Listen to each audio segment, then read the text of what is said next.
Vincent Carter sat in the expensive leather chair and stared at the doctor's face. The office was on Mars Station 7, hundreds of millions of miles from Earth, but even here his reputation preceded him. Everyone knew who Vincent Carter was. He controlled the largest criminal network in human space. His operations stretched from Earth to the outer colonies. People feared him. Governments negotiated with him. But right now, none of that mattered. The doctor cleared his throat and looked down at the tablet in his hands. Vincent's son Daniel lay on the medical bed behind the glass partition, unconscious and pale. The 26-year-old had collapsed 3 days ago during what should have been a simple business meeting. One moment he was talking, the next he was on the floor, his body shaking uncontrollably.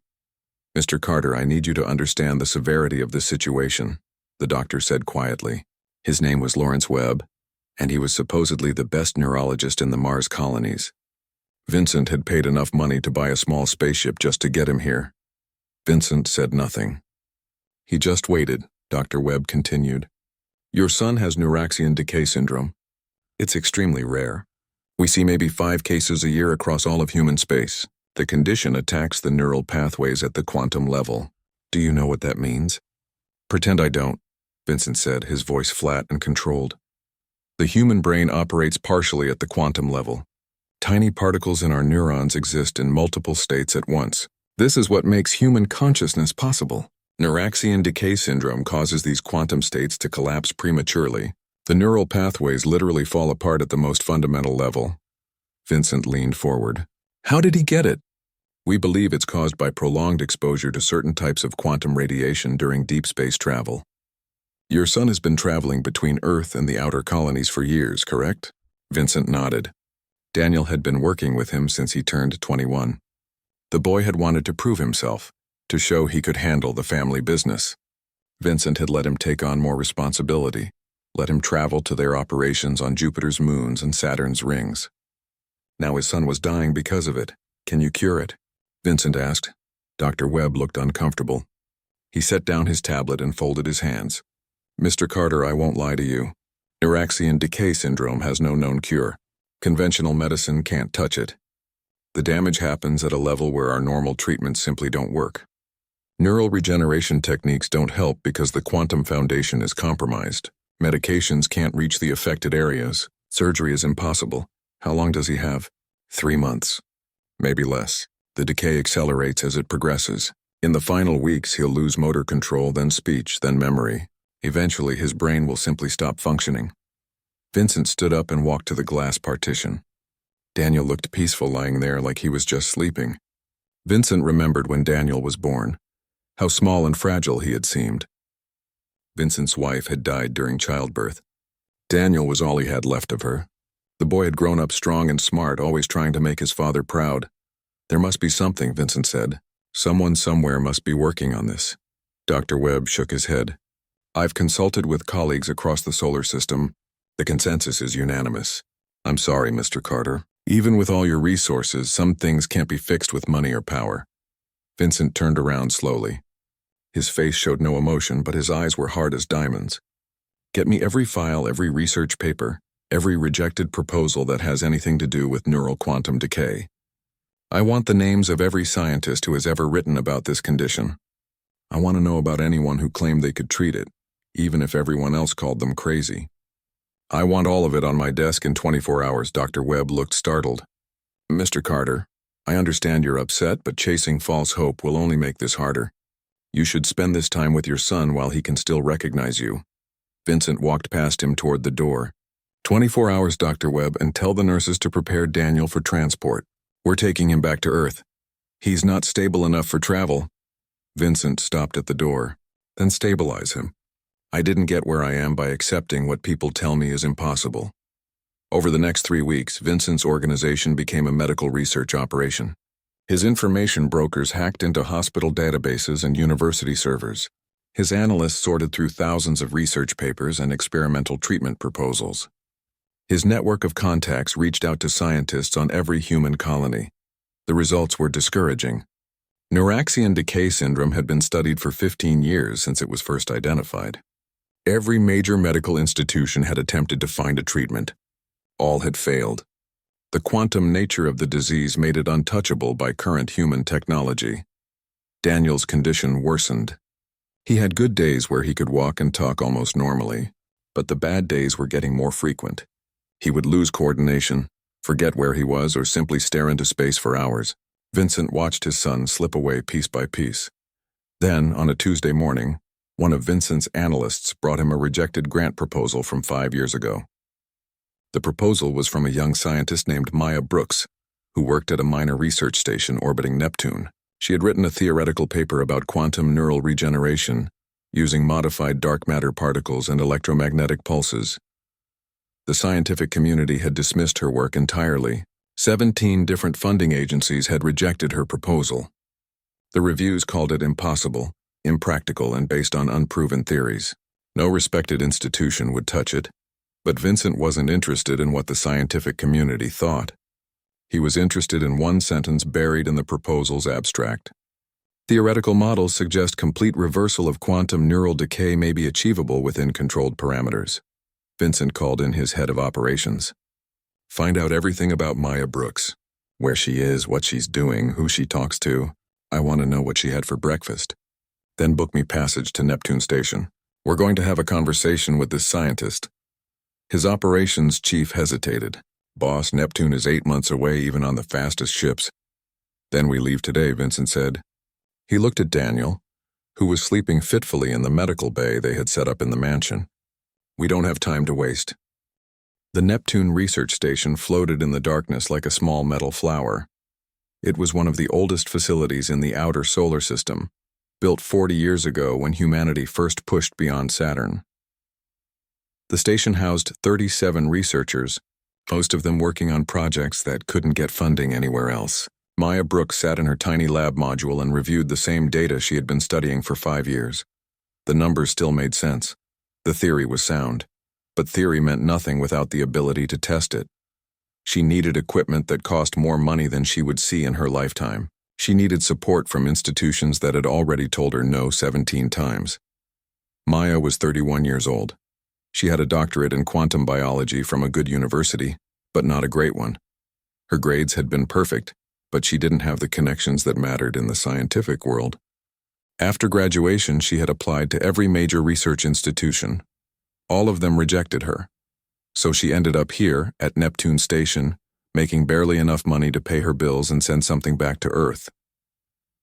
Her mother, Grace, still lived in Detroit. Still cleaned office buildings for a living even though she was nearly 60. Maya sent home what she could every month. It wasn't much. The door to her lab slid open. Her supervisor, Dr. Helen Cruz, stepped inside looking worried. Maya, we have a situation. There are people here to see you. Security says they came on a private vessel, a really expensive one. Maya frowned. To see me? Are you sure? They asked for you specifically. Maya, the man leading them, is Vincent Carter. Maya's hands went cold. Everyone knew that name. Vincent Carter ran the largest criminal organization in human space. His network touched every colony, every station, every place where humans lived beyond Earth.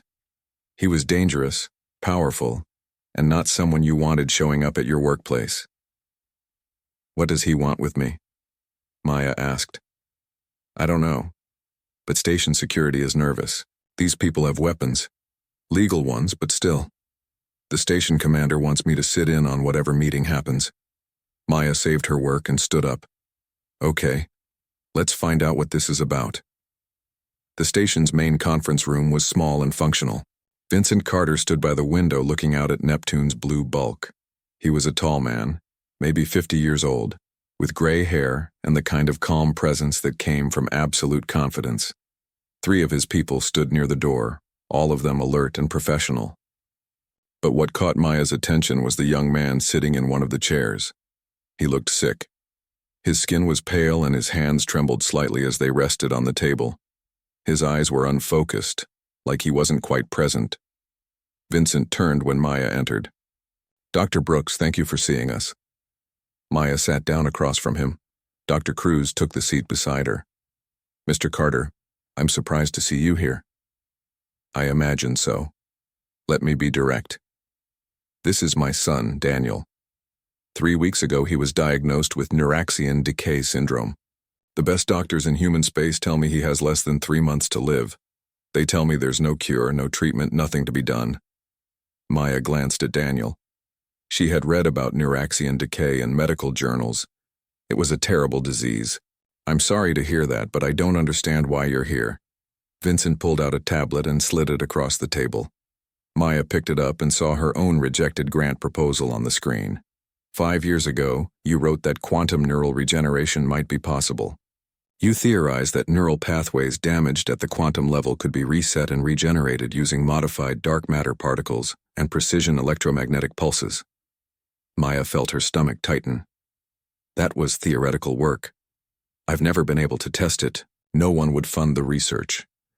The scientific community called your work impossible. They did. But you still believe it could work. Maya chose her words carefully. The mathematics are sound. The theory holds up under examination. But theory and practice are very different things.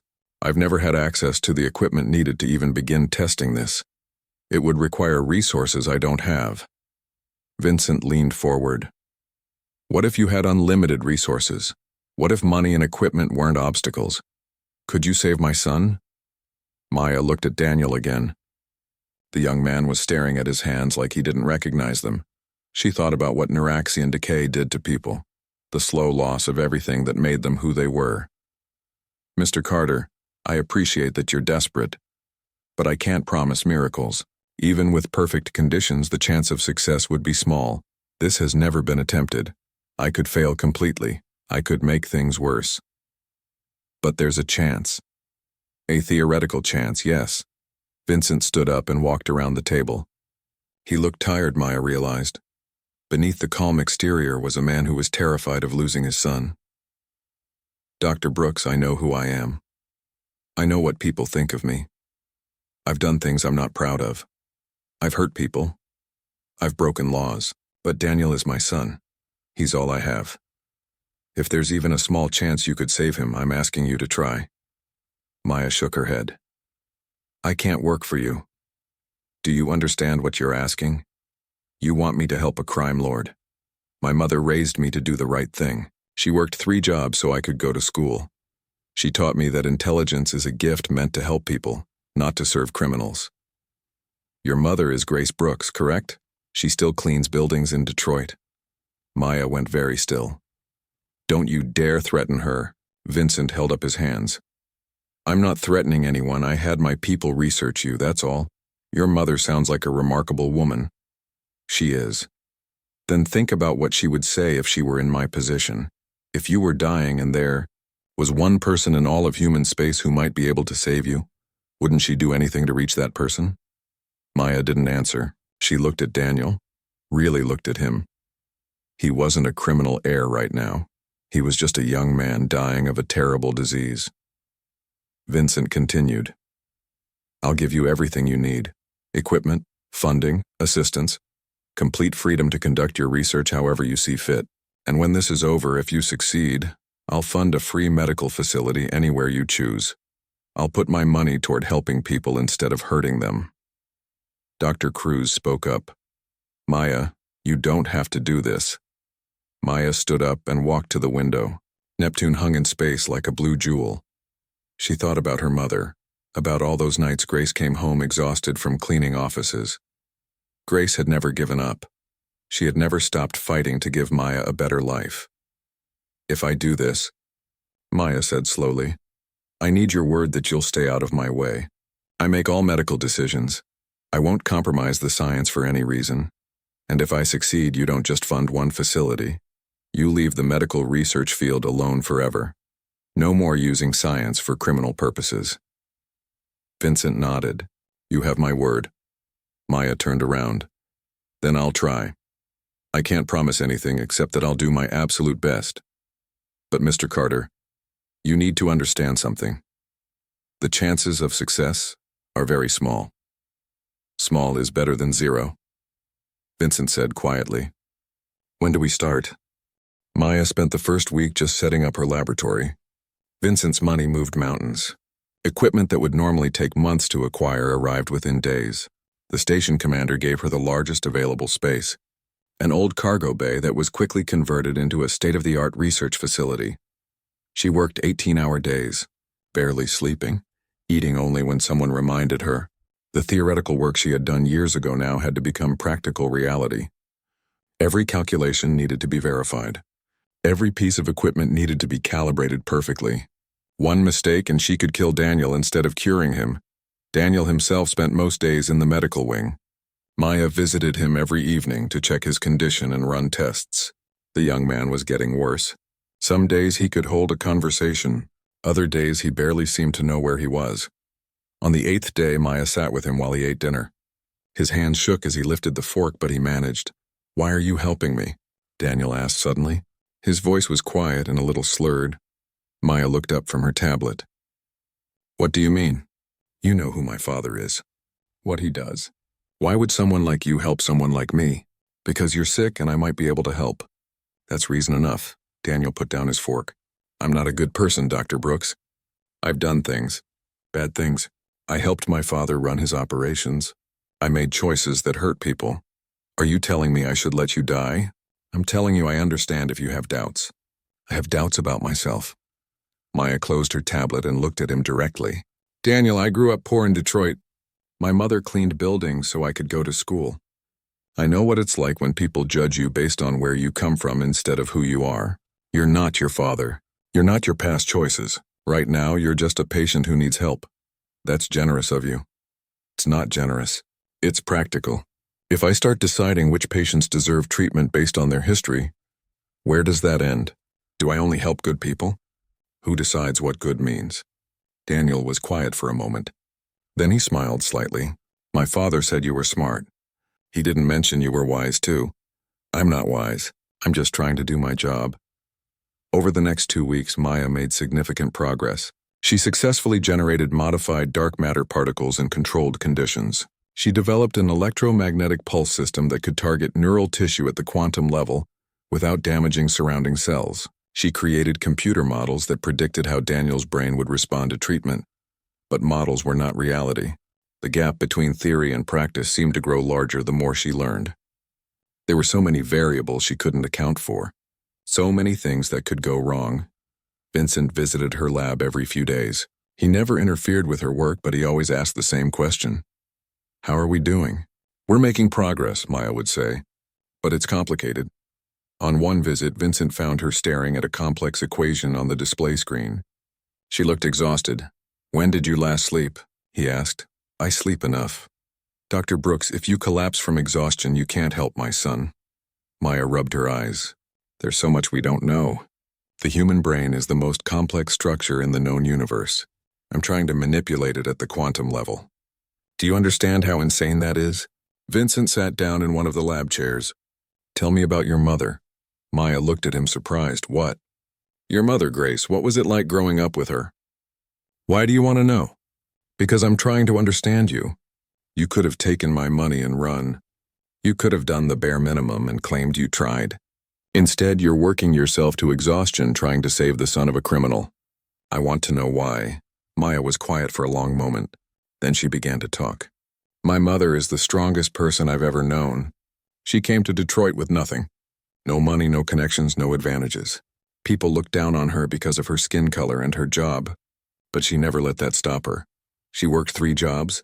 Vincent asked. "For 10 years. She cleaned offices at night, worked in a cafeteria during the day, and did laundry on weekends. All so I could go to a decent school. All so I could have chances she never had. She must be proud of you. She is. But you know what she always told me? She said intelligence without compassion is worthless. She said if I ever got the chance to help someone, I should take it, no matter who they were or what they had done." Vincent nodded slowly. "Wise woman. The wisest I know. So that's why I'm doing this, Mr. Carter. Not for you. Not even really for Daniel. I'm doing it because my mother taught me that every life matters. She taught me that giving up is never an option. She sounds like someone I'd like to meet. Maybe when this is over, if it works, you can meet her. I'd like that." The breakthrough came on day 37. Maya was running simulations late at night when she noticed something unusual. The quantum particles in Daniel's neural tissue had a specific signature, almost like a fingerprint. If she could map that signature precisely, She could calibrate her treatment to match it exactly. She spent the next 3 days doing nothing but mapping Daniel's quantum neural signature. It was delicate, painstaking work, but when she finished, she knew she had found the key. Maya called Vincent to her lab. He arrived with Daniel, who was having a relatively good day. "I think I can do it," Maya said without preamble. "I've figured out how to customize the treatment to Daniel's specific neural signature. The success rate in my models just jumped from 12% to 63%. Vincent gripped the back of a chair. 63%? It's not a guarantee, but it's the best chance we're going to get. Daniel's condition is deteriorating faster now. If we wait much longer, it will be too late." Daniel spoke up, his words slow but clear. "How dangerous is it?" Maya looked at him honestly. "Very dangerous. The procedure requires precise manipulation of your brain at the quantum level. If I make a mistake, if the equipment fails, if the calculations are even slightly wrong, you could die, or end up with severe brain damage. So I have a 63% chance of survival. You have a 63% chance of complete recovery. The other 37% includes everything from minor complications to worst-case scenarios. What happens if I don't do it? You have maybe 3 weeks left. The decay is accelerating." Daniel looked at his father, then back at Maya. "Then we do it." "When?" "I need 2 more days to prepare. The procedure itself will take about 16 hours. Vincent put his hand on Daniel's shoulder. "Are you sure?" Daniel nodded. "I'm sure, Dad. Dr. Brooks has given me a chance. That's more than anyone else could do." Maya spent the next 2 days triple-checking everything. She reviewed every calculation, tested every piece of equipment, ran simulation after simulation. She barely slept at all. On the morning of the procedure, her mother called from Earth.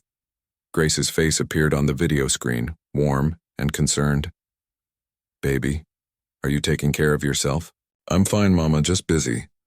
I heard about what you're doing, trying to cure that boy. Are you scared?" Maya nodded. "Terrified," Grace smiled gently. "That's okay. Being scared means you understand how important this is. You remember what I always told you?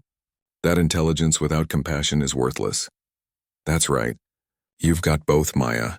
You've got the brain and the heart. Trust yourself. You can do this." Maya felt tears in her eyes. "What if I fail?" "Then you fail knowing you tried your absolute best. That's all anyone can ask. But baby, you're not going to fail. You're my daughter. We don't give up." After the call ended, Maya sat in her lab and took several deep breaths. Then she stood up and went to prepare for the most important 16 hours of her life. Maya had been working on Daniel's treatment for 42 days when everything went wrong. It started with a message that appeared on her computer screen during a routine data backup. Someone had tried to hack into her research files. The station's security system caught it, but barely.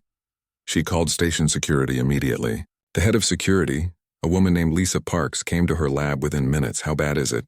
Maya asked. Lisa looked grim. "Bad. These weren't amateurs.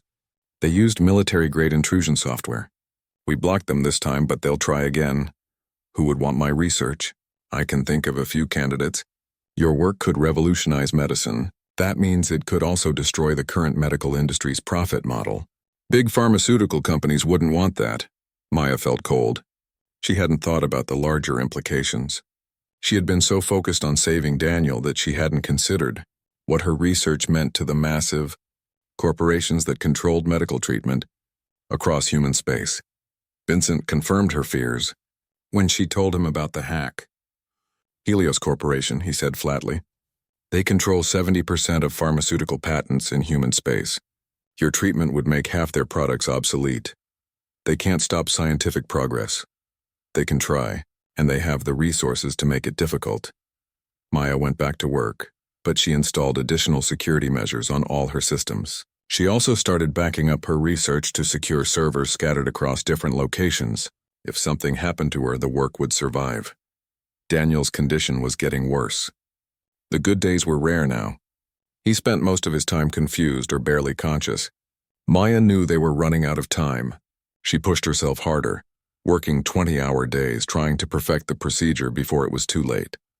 On day 48, disaster struck. Maya was running final tests on her equipment when alarms started blaring throughout the station. Lisa's voice came over the intercom. "All personnel, this is security. We have multiple hostile vessels approaching. This is not a drill. Get to safe areas immediately. Maya's first thought was Daniel. She ran to the medical wing where he was resting.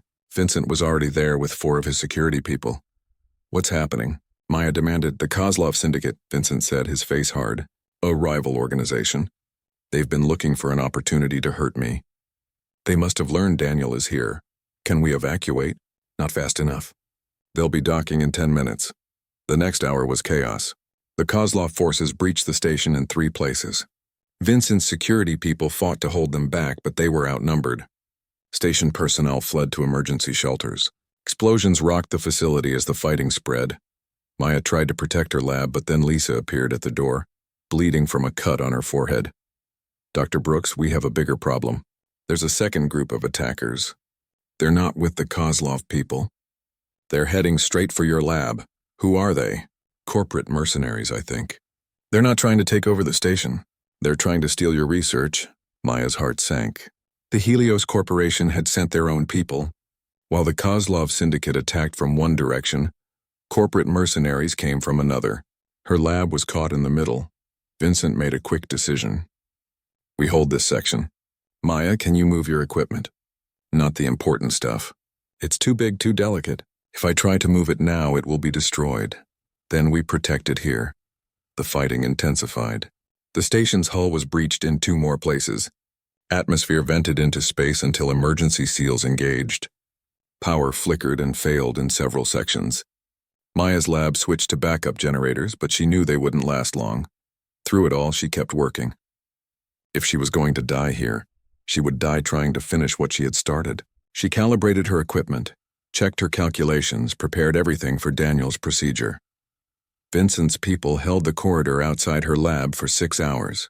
Then the Kozlov forces broke through on the eastern side. Vincent pulled back his remaining security team to form a tighter perimeter around the medical wing and Maya's lab. Daniel was barely conscious. The stress and fear had triggered a severe episode. His neural decay was accelerating. Maya checked his vitals and felt sick. He had maybe 48 hours left, probably less. We need to do the procedure now, she told Vincent. He looked around at the chaos. Weapons fire echoed through the corridors. The station shook with explosions. Now, in the middle of this? If we wait, he'll die anyway. The stress is killing him faster. This is our only chance. Vincent closed his eyes for a moment. When he opened them, his decision was clear. Do it. I'll hold them off. The procedure takes 16 hours. Can you hold for that long? I'll hold as long as it takes. Maya began preparing Daniel for the procedure. Her hand shook as she attached monitoring equipment. She had never been so scared in her life. She was about to attempt the most complex medical procedure in human history while a battle raged around her. But then she thought of her mother. Grace had cleaned buildings while people looked down on her. She had worked until her hands bled to give Maya opportunities. If Grace could do that, Maya could do this. She steadied her hands and began the procedure. The first step was inducing a controlled coma. Daniel needed to be completely unconscious for this to work. She administered the drugs carefully, monitoring his brain activity. Outside the lab, the fighting continued. Vincent and his remaining people held the corridor. The Kozlov forces pushed hard, trying to break through. The corporate mercenaries tried a different approach, attempting to cut through the lab's walls from an adjacent section. Maya worked through it all. She activated her equipment and began generating the modified dark matter particles. The machines hummed with power. On her screens, she could see the quantum signatures of Daniel's neural pathways, damaged and decaying.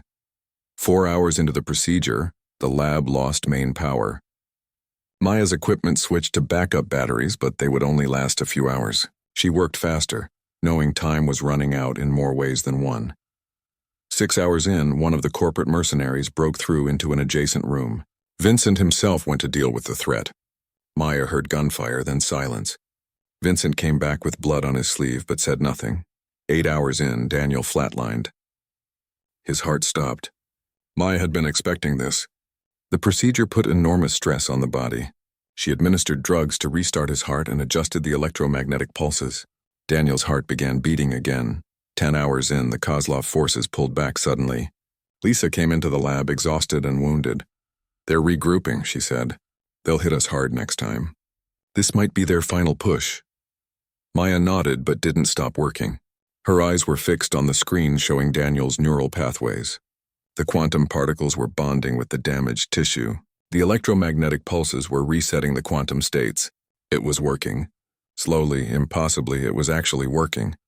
12 hours in, the final assault began. The Kozlov forces and corporate mercenaries seemed to realize they were running out of time. They hit the perimeter from 3 directions at once. Vincent's people fought desperately, but they were down to 6 defenders against 30 attackers. Maya blocked out the sounds of battle. Nothing existed except the delicate work in front of her. Daniel's neural pathways were regenerating. The decay was reversing, but the process was so fragile. One wrong move, one power fluctuation, one moment of lost concentration, and she would destroy everything.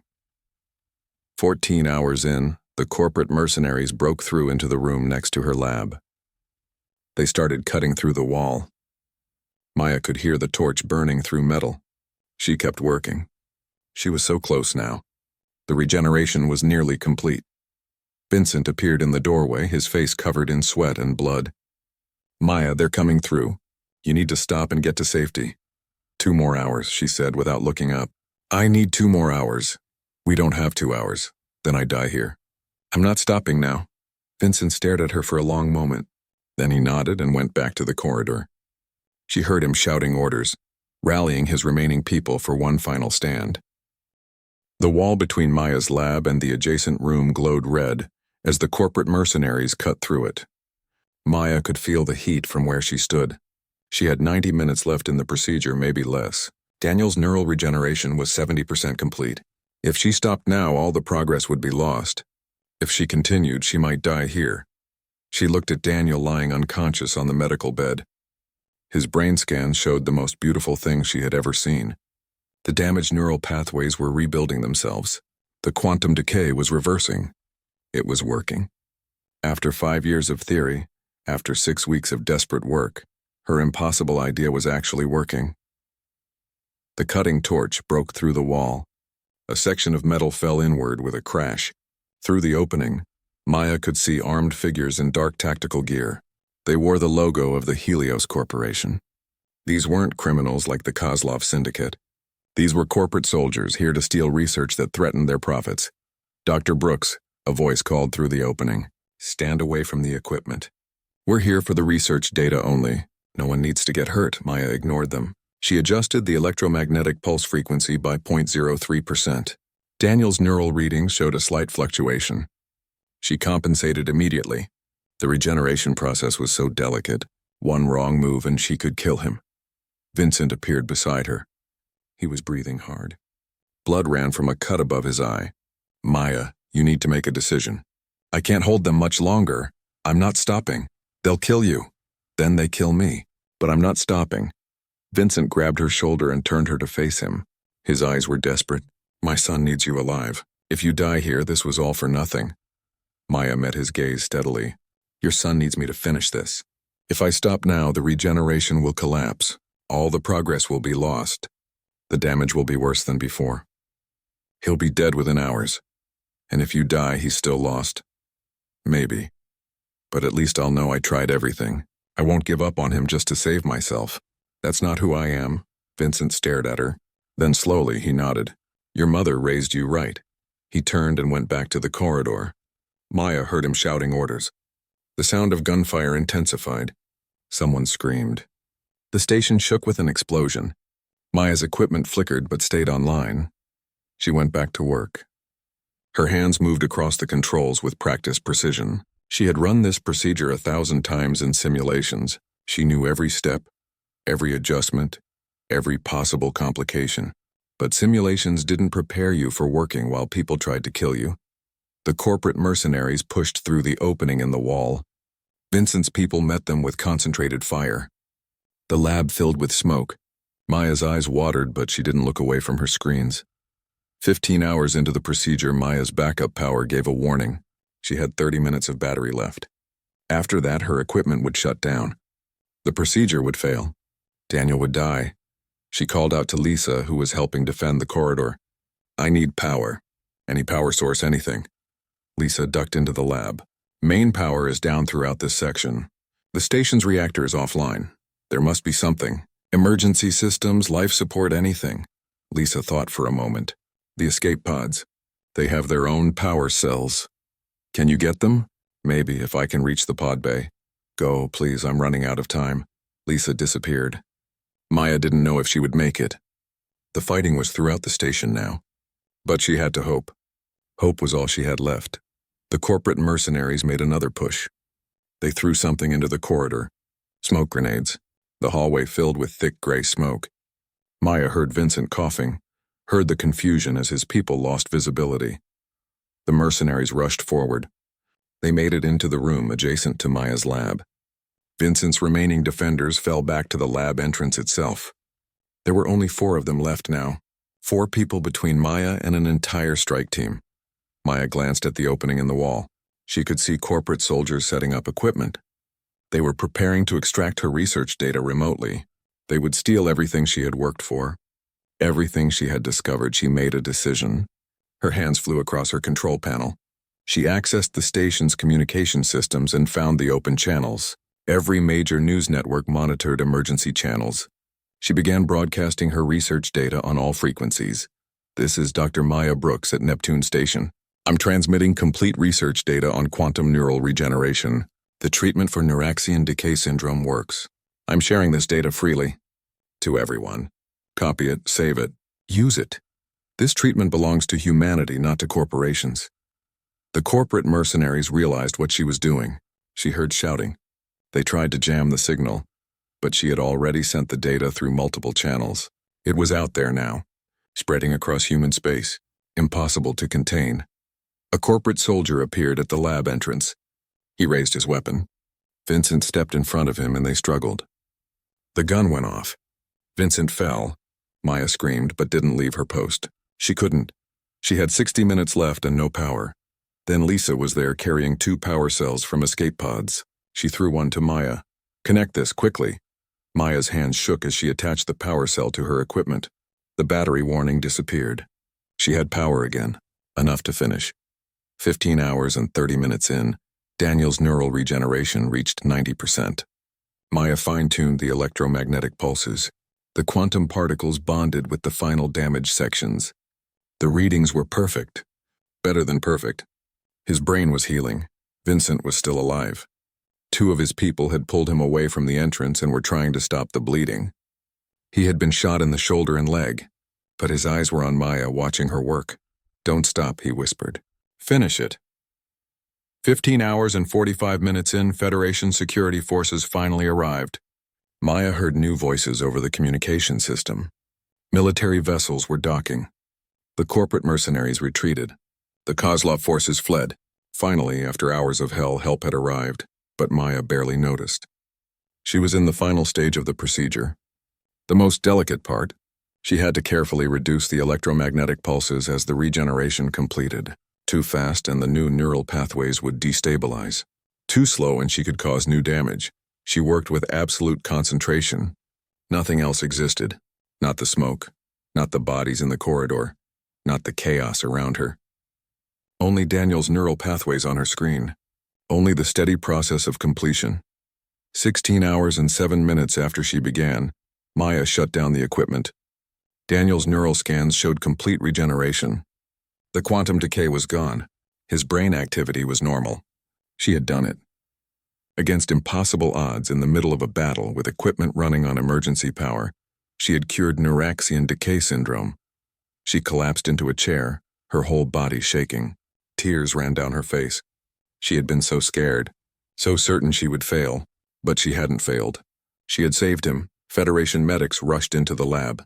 They secured the area and began treating the wounded. Someone wrapped a blanket around Maya's shoulders. Someone else put water in her hands. She drank without tasting it. A Federation officer approached her. Dr. Brooks, we need to debrief you.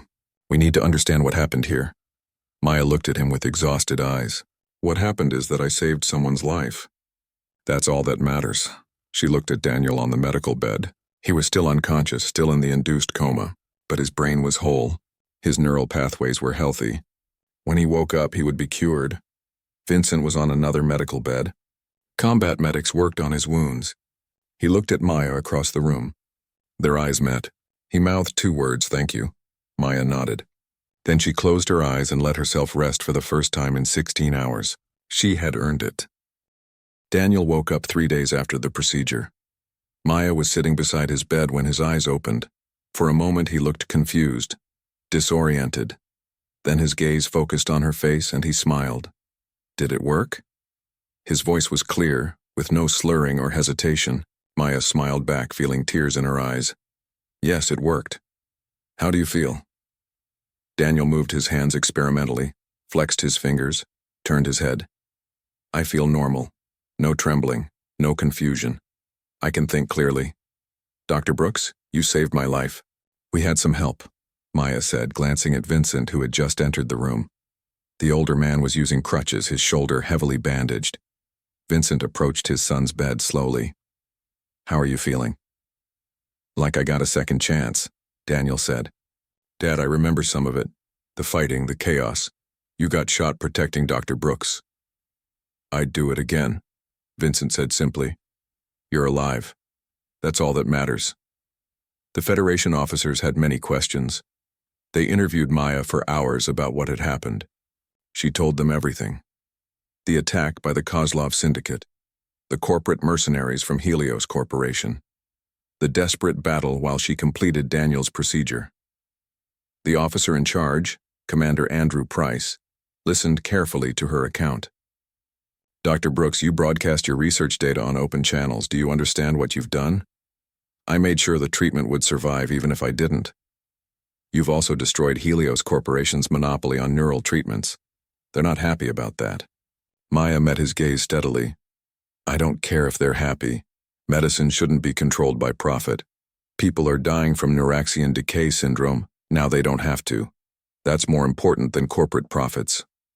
Commander Price smiled slightly. For what it's worth, I agree with you, but you've made powerful enemies. I've also made a powerful friend, Maya said, nodding toward Vincent. The news of her success spread across human space like wildfire. The research data she had broadcast was picked up by scientists on every colony. Within a week, 3 different medical facilities confirmed they could replicate her procedure. Within 2 weeks, the first new patient was successfully treated for Neuraxian decay syndrome. Maya became famous overnight. News organizations wanted interviews. Medical journals wanted papers. Universities offered her positions, but she turned down most of it.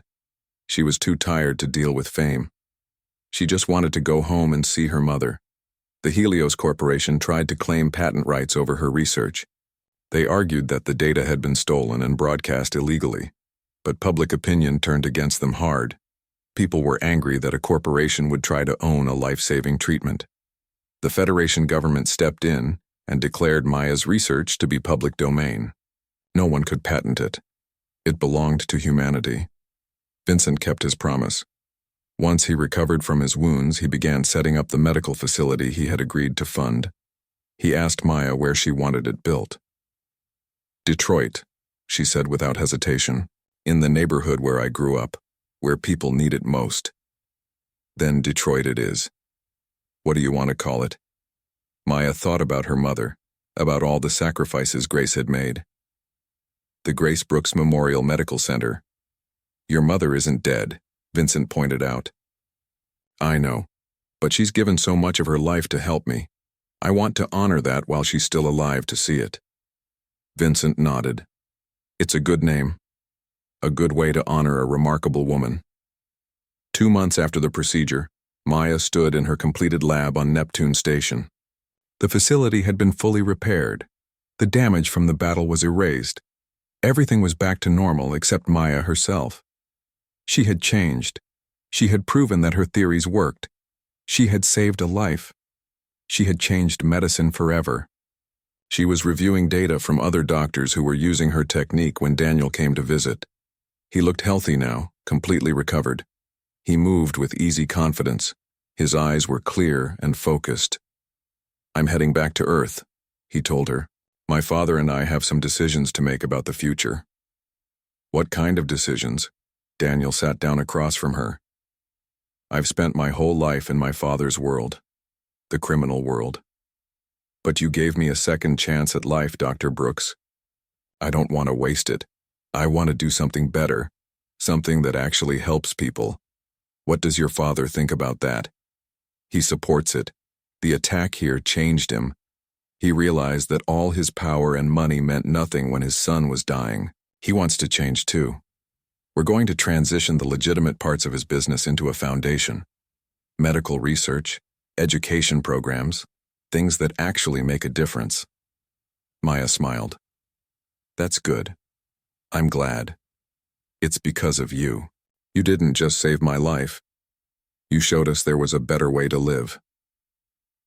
After Daniel left, Maya sat alone in her lab for a long time. She thought about the journey that had brought her here.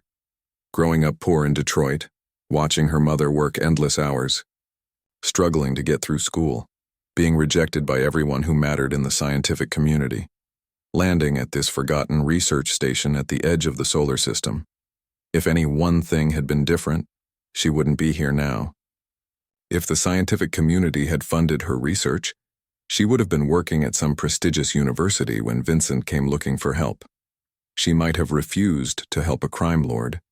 If she had grown up wealthy, she might not have understood desperation the way she did. She might not have seen Daniel as just another patient who needed help. Her phone rang. It was her mother calling from Earth. "Baby, I saw the news. They're building a medical center with my name on it." Maya smiled. "Do you like it?" "I don't know what to say. I'm just a cleaning lady, Maya. I don't deserve to have buildings named after me." "Mama, you're not just anything. You're the strongest, wisest, most compassionate person I know. You raised me to be who I am. That medical center is going to save lives. Those lives are being saved because of how you raised me. You deserve this honor." Grace was quiet for a moment. Maya could hear her crying softly. "I'm so proud of you. You did something impossible. I learned from you. You did impossible things every day. You worked 3 jobs so I could go to school. You never gave up even when things were hardest. I just followed your example. What are you going to do now?" Maya looked around her lab. She thought about all the work still to be done. Neuraxian. Decay syndrome was cured, but there were other diseases, other problems to solve. I'm going to keep working. There's so much more to discover. I'm going to make sure other young scientists don't have to struggle the way I did. I'm going to change how medical research is funded, so it serves people instead of profits. That's my girl. Always thinking about others. After the call ended, Maya pulled up her research notes. She had ideas for treating other neural conditions. The techniques she had developed for Neuraxian decay syndrome could be adapted. She could potentially cure conditions that had plagued humanity for centuries. But she wouldn't work alone this time.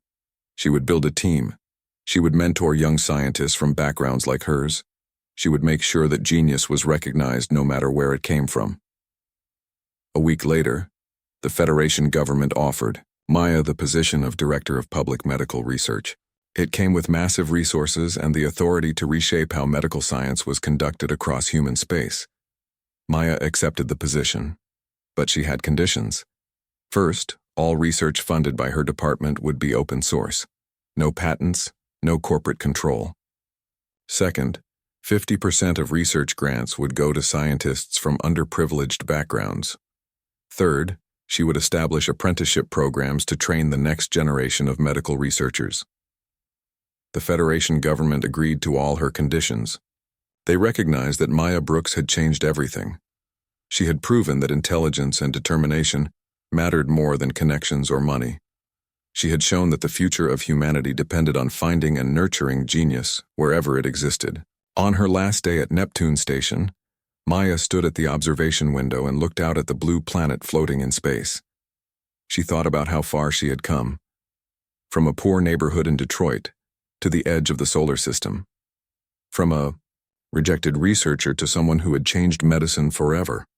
But more than that, she thought about what it meant to be human, to refuse to give up, to fight for what was right, to use your abilities to help others. That was the real miracle, she realized, not the quantum neural regeneration or the complex science. The real miracle was human determination, the refusal to accept that some problems were unsolvable, the courage to try even when everyone said it was impossible. That was what her mother had taught her, that was what she had proven, and that was what she would spend the rest of her life defending. 6 months after the procedure, Maya stood on Earth for the first time in 3 years. She had taken a transport ship from Neptune Station, a journey that lasted 2 weeks even at maximum speed. The entire time she worked on plans for her new position as Director of Public Medical Research. But now, finally, she was home.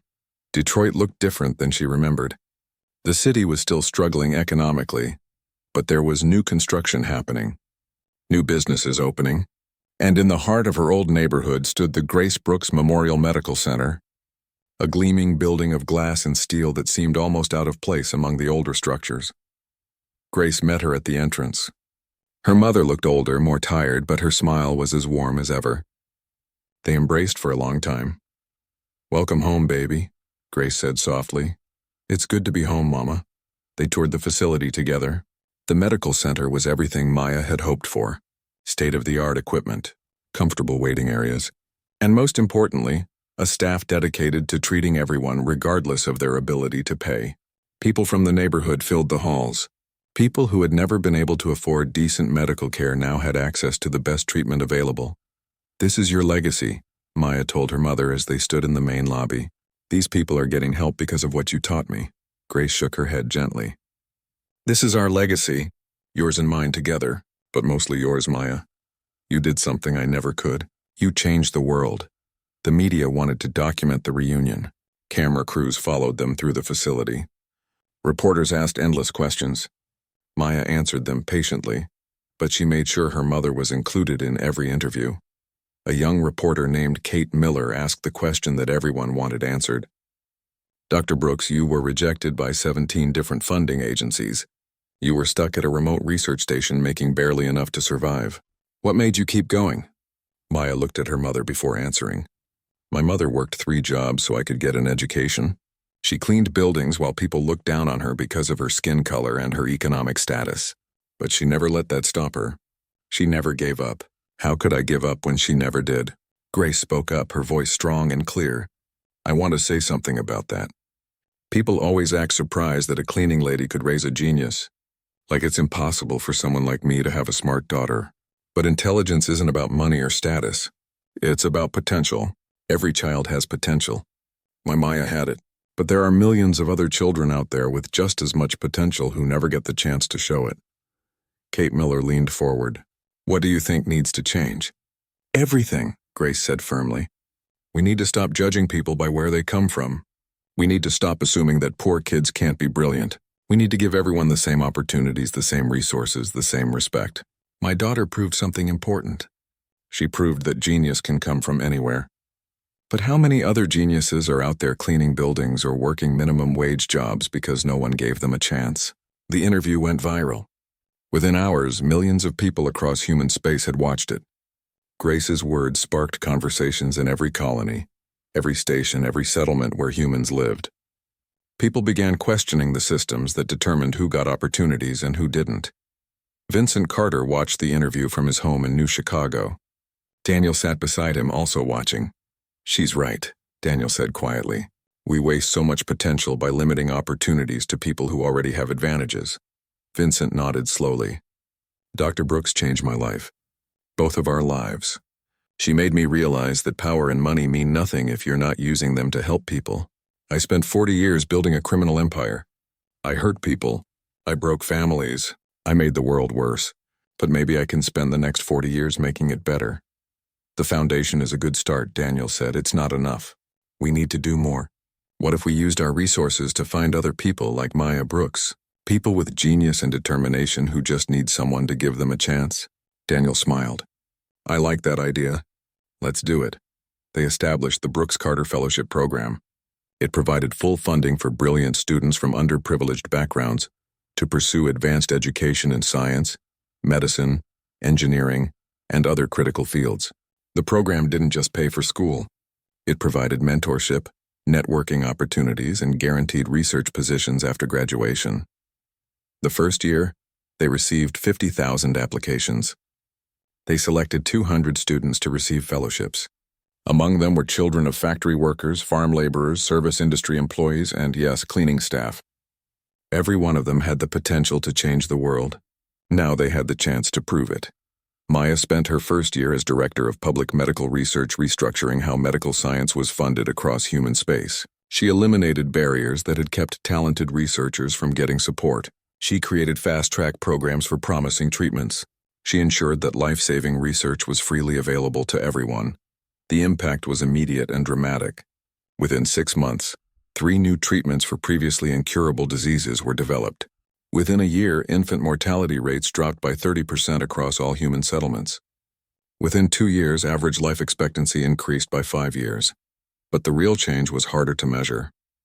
It was in the young girl from the Mars colonies who now believed she could become a doctor. It was in the teenage boy from Earth's slums who started studying quantum physics. It was in the countless children who looked at Maya Brooks and saw possibility instead of limitation. A year after returning to Earth, Maya gave a speech at the Federation Science Council. The chamber was packed with the most influential scientists and policymakers in human space. "We stand at a crossroads," Maya began. "For centuries, we've allowed accident of birth to determine who gets opportunities. We've wasted countless brilliant minds because they didn't have the right connections or enough money. We've told ourselves that this was natural, that some people were simply more capable than others, but we were wrong." She paused and looked around the chamber. "I'm the daughter of a cleaning lady. 17 institutions rejected my research. I was stuck at a forgotten station doing work no one thought mattered. But I cured an incurable disease. I changed medicine forever. Not because I'm special, but because someone gave me a chance and I refused to waste it. How many other Maya Brooks are out there right now? How many potential geniuses are cleaning buildings or working in factories?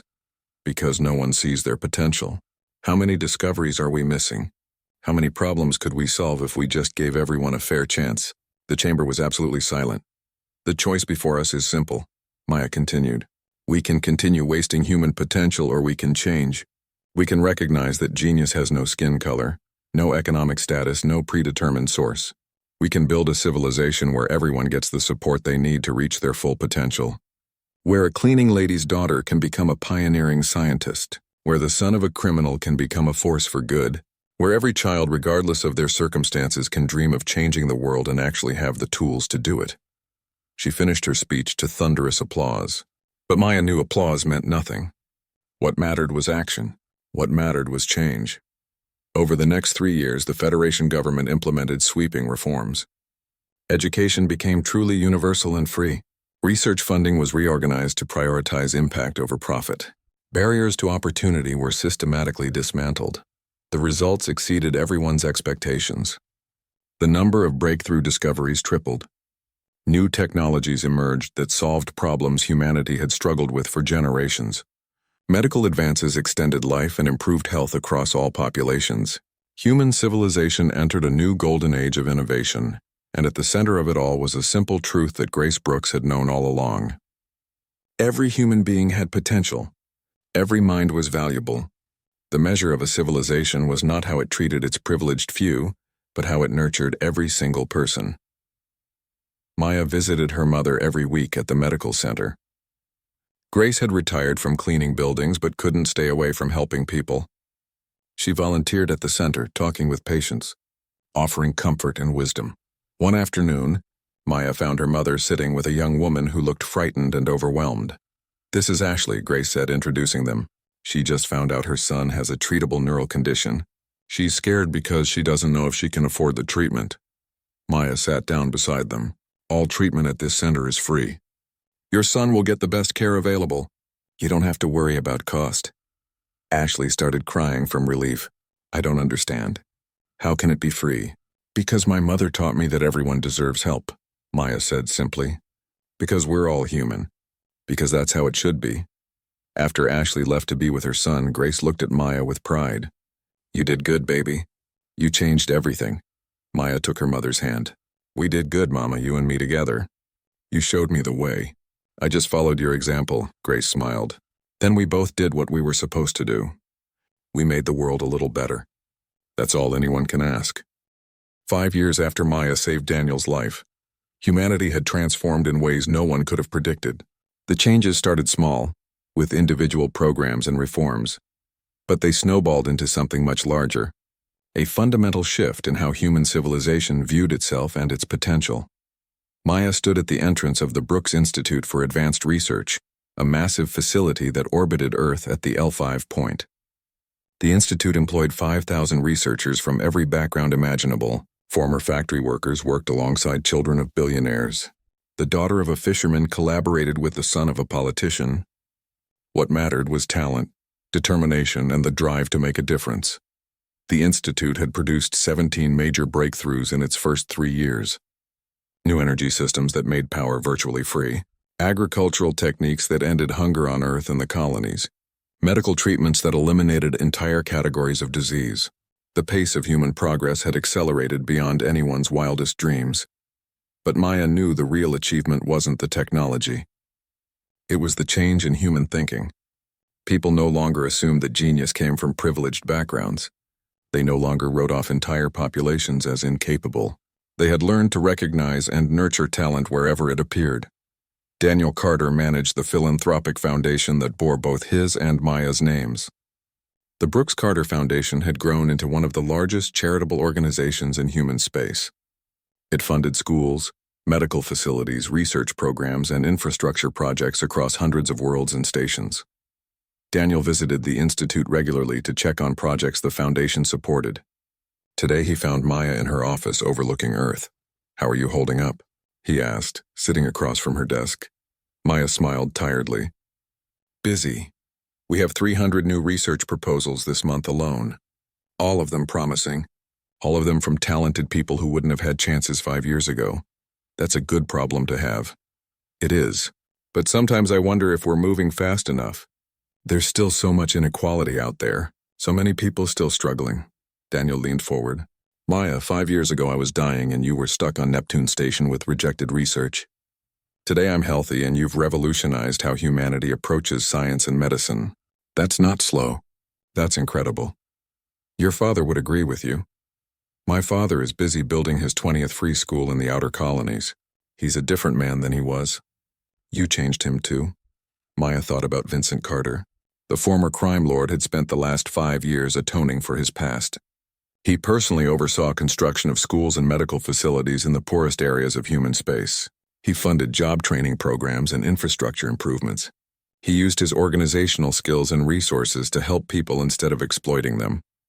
"People can change," Maya said quietly. "That's one of the most important things I've learned. We're not locked into being who we were. We can choose to be better."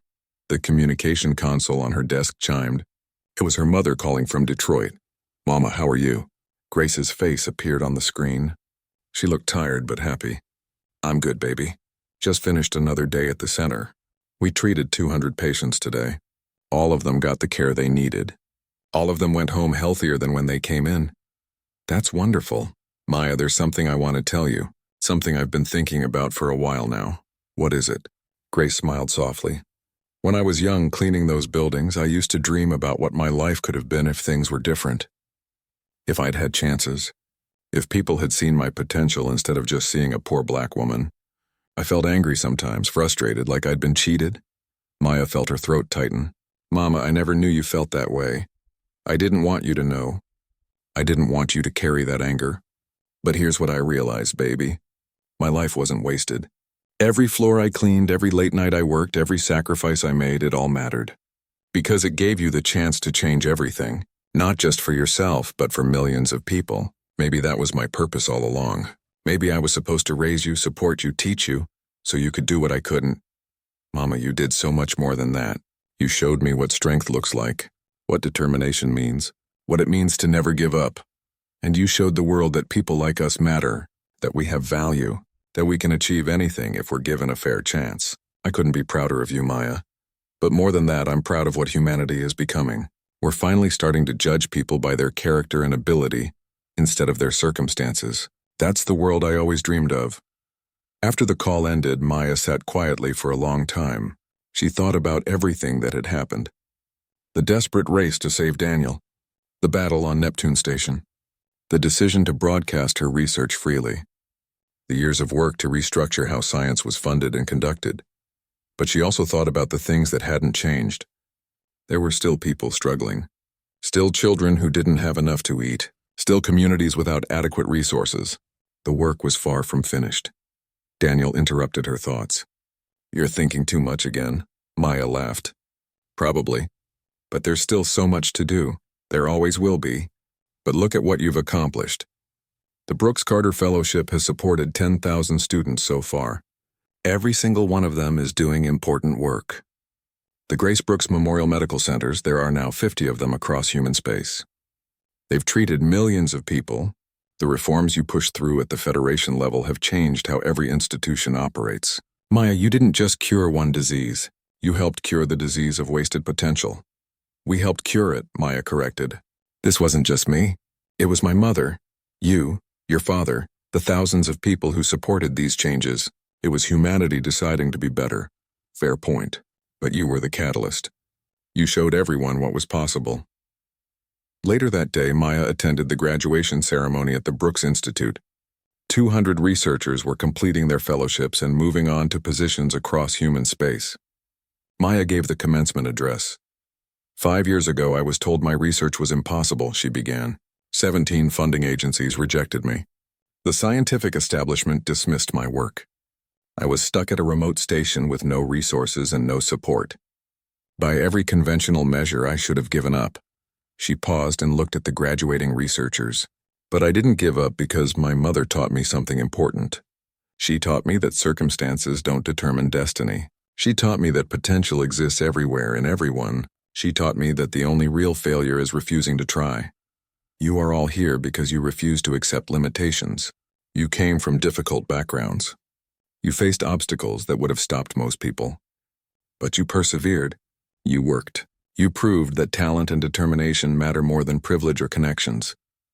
Now you're going out into human space to do important work. Some of you will make discoveries that change everything. Some of you will solve problems we don't even know we have yet. Some of you will inspire the next generation the way my mother inspired me.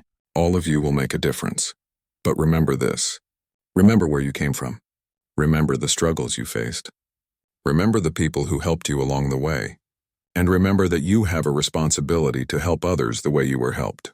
Pass on the opportunities you received. Mentor young people who remind you of yourself. Fight for a world where everyone gets a fair chance. Because that's what being human means. Not just surviving, but thriving. Not just achieving for ourselves, but lifting others up. Not just accepting the world as it is, but making it better for those who come after us. The graduates stood and applauded. Maya saw tears in many eyes. She saw determination and hope and the same fierce drive that had gotten her through the darkest moments on Neptune Station. That evening, Maya returned to Detroit to have dinner with her mother. They sat in the small apartment where Maya had grown up, eating Grace's homemade cooking.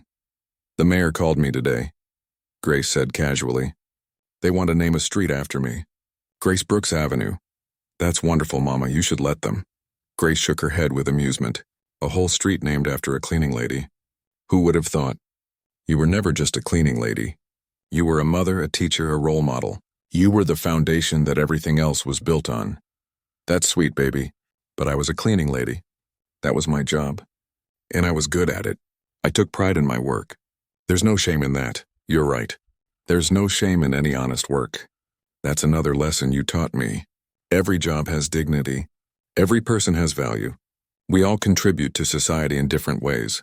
Grace smiled. "You learned your lessons well. Now you're teaching the rest of humanity. I just hope people keep listening. They will, because the alternative is going back to wasting potential. And now that people have seen what's possible when everyone gets a fair chance, they won't want to go back." 10 years after saving Daniel's life, Maya was invited to address the Federation Assembly, the governing body that represented all of human space. She stood before delegates from 500 worlds and stations, speaking to the leaders of human civilization.